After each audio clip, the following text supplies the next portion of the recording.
All right.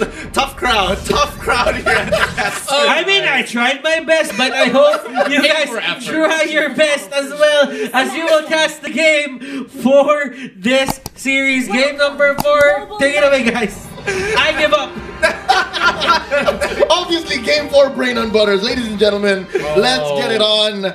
One more game till we say it's the final one for this semifinals round. Burmese Ghouls versus RRQ Hoshi. Let's see how they play this out here. Now, RRQ are going to be looking to control this mid-game as much as possible with the rest of the BG. Are you still thinking about it? I'm good. A little bit. Time. Honestly, a little bit. It's go time. Butters. Like, we just can't get it off our heads, and for the side of BG, they gotta find a way to get in the hands of RRQ, starting it off by taking down Lemon. A huge pick off here, and that's why, you know, the Boxia can be a very annoying pick because, again, it rotates so fast and you don't exactly have a lot of time to react to it overall. And not to mention, with the added, you know, chain CC coming in from Ruby DD, it just helps it speed it up some more. I like that first blood. I mean, it's good for wait. because they're cheesing out. Nice steal by RRQ. This is smart. This is smart. And are they baiting out their second core? Are they baiting out their second core just for the steal? I don't think so. In goes Ruby DD. Oh, they missed out. Lemon out. Playing them. Hold up. You're going to pay, says Ace. 2 for 1 so far. They do have the purple, I think, but they lost out on the orange. They trade out Ruby DD. I call it a wash. I mean, not gonna lie, Ruby DD kind of trolled there, especially when Yishin Shin was coming up there. But more importantly, maybe actually took the execute. I thought he was gonna take a rejuvenate, and that's why he just popped him straight away at level 1. Ooh, I like the execute choice. This is a lethal Baksha coming in, making sure that everything he starts, he finishes. Yeah, just like what he did on the Grok in the sort of way, you know, gotta play a little bit more offensively, but I just missed a little bit of a glimpse of that. Yeah. Pretend I didn't see that. All right, but for now, the turtle is back up, and this has been a high contestation point for a lot of these teams. How is Burmese Ghouls, especially with a lineup like this, very standard overall, going to deal with RRQ? As R7 getting a pretty good lead onto D here, but this is going to be the 1v1 of a lifetime. He has to dodge a lot of these abilities when he transforms into that big broadsword. He's got to be a lot more careful. Nice. Cyclone Eye steal here by Kid, and I guess Burmese Ghouls is just of the mind of, you took our orange, let us take most of the things in your jungle that we can take safely right now. Starting up this turtle, nice vision being set in here by Ace. Mountain Shocker, oh, they know that all 4 or 5 are here. Oh, they will be able to get the turtle, though. Psycho's chasing right in for a Kid, but you can definitely see maybe he's dropping really low. The rest of RRQ, they're focusing their attention on towards D. Oh my goodness, look at the damage coming out of Albert as they will be securing 2. But in exchange, of course, a little bit of the back and forth, but still looking pretty hot coming from RRQ. Ooh, maybe here with the concussive blast dealing a little bit more damage, and Ace can't finish the job. Maybe his execute is off of cooldown. Interesting how they did get ending at that. I mean, again, execute works in a very particular... Oh, is willing to trade. He wanted to go for the double kill, and now Psycho has to sit under the turret to protect the 1,000-pounder out of there. And now, I mean, 2 for 1 trade. Regardless, RRQ very happy with the situation, but now D wants to get the kill. Ah, no! Oh man, this is a full-blown Rumble Royale in this way, and you can definitely see up top, it's going to be Lemon. It's going to be having the Aegis for himself, and Albert has arrived and torn him apart. All memories all washed up. I mean, if they give it enough time, Burmese Ghouls is going to slowly fall off, especially when in the likes of having Brody and Wan in that position. However, I will say that Burmese Ghouls have a lot of utility in their composition. Oh yeah. Oh yeah, for sure. Psycho here. Gonna go ahead and retreat. Close one. That's gonna be a takedown by Ace underneath their own turret. I wonder where the trade-off's gonna happen. Yeah, RRQ Hoshi going for that top lane. Both marksmen getting quite a chunk of damage in. The first to take it down. Open artery in mid. Vin from the back lines. Nice jump in by R7. Maybe steals. The Cyclone Eye bumps right in to Vin. That was really dangerous here. You could definitely see Vin. Although he's low, he's trying to pull it back, and it's gonna be it.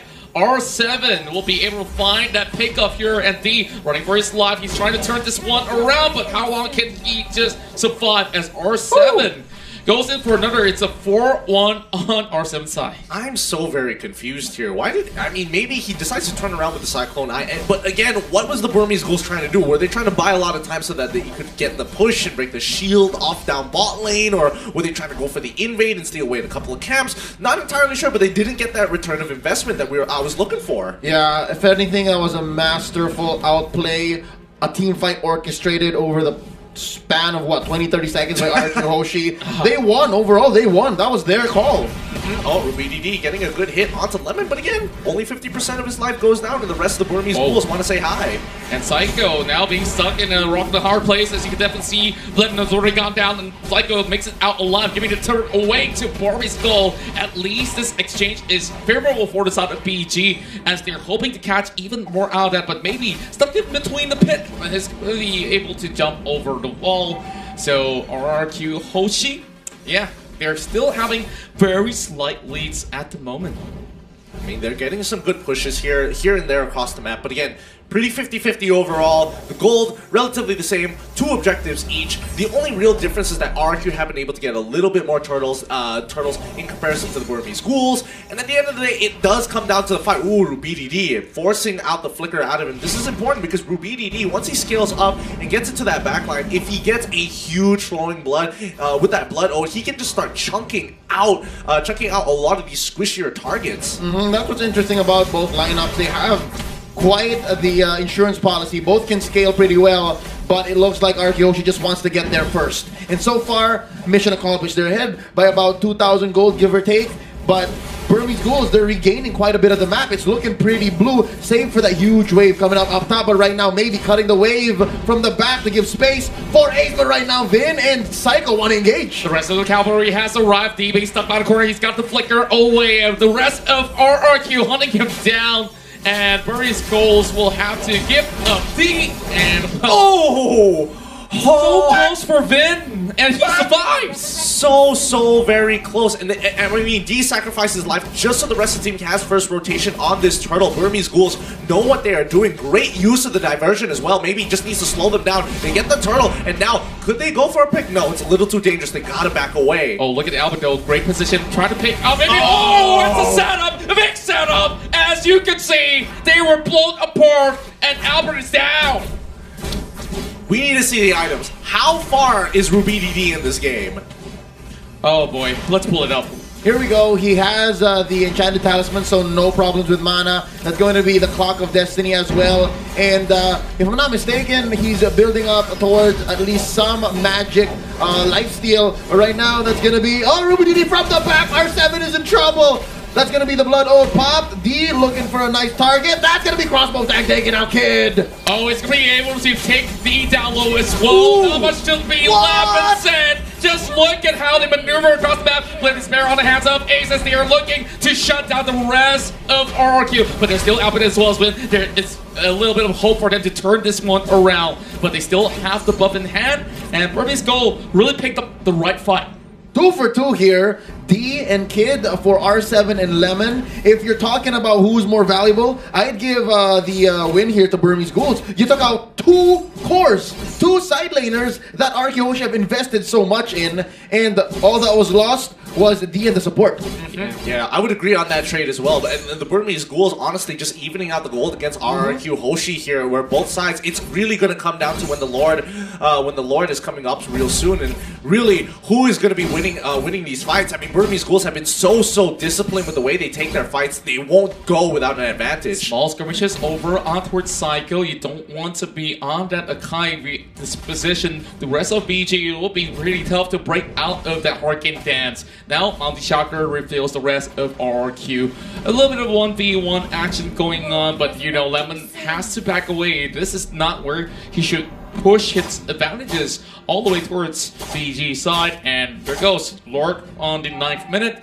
We can see Wings on the side of D as he gets more beefier. Yeah, I think real quick, while we're waiting for this first Lord take to happen, a lot of the reasons why players get away with like 1 HP and then just live is because they're so good at juggling defensive item now. It's part of the meta game. And right now, they're jockeying for position. Burmese Ghouls have already started Ace on the Lord. I'm not too sure if RQ knows about this, and speaking of which, they are already having Psycho being caught in between, and a great wall of defense just to gatekeep the rest of RQ from even marching anywhere close. But R7 is coming within towards the middle side. He's trying to disturb this Lapu Lapu, but you know, not exactly the ones that he's been looking for.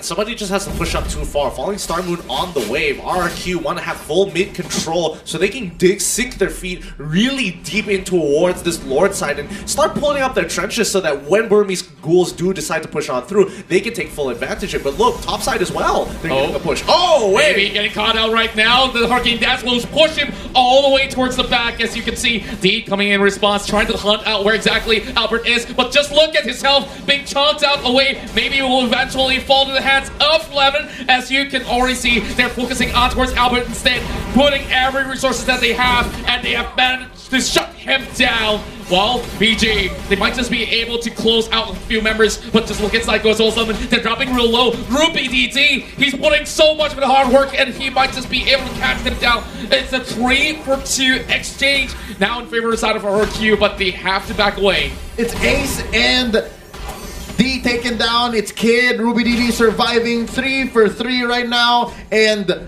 neither walk away with a free Lord, neither get much movement on the map. It's because these fights are lasting longer than either are comfortable with. And now that's R7 pushing away Kid. He might even get the kill. Oh, he does!